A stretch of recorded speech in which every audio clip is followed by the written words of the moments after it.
भारताने ऑपरेशन सिंदूर राबवून पाकिस्तानातील 4 आणि पाक व्याप्त काश्मीरमधील 5 दहशतवादी तळ उद्ध्वस्त केलेत. या एअर स्ट्राईकमध्ये पाकिस्तानमधील बिलाल दहशतवादी छावणीचा प्रमुख दहशतवादी याकूब मुगलचा मृत्यू झालाय. या हल्ल्यानंतर मृत्यू झालेल्या दहशतवादी याकूब मुगलवर अंत्यसंस्कार करण्यात आले.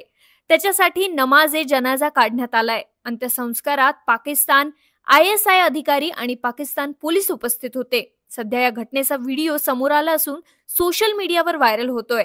दुसरीकडे भारताने केलेल्या एअर स्ट्राईकमध्ये लष्कर-ए-तोयबाचे 2 कमांडर ठार झाले. मुदस्सर आणि हाफिज अब्दुल मलिक अशी ठार झालेल्या 2 दहशतवाद्यांची नावं आहेत. सोबतच या हल्ल्यात लष्कर-ए-तोयबा आणि जैश-ए-मोहम्मदच्या या दोन्ही दहशतवादी मुख्यालयांवर कारवाई करण्यात आली.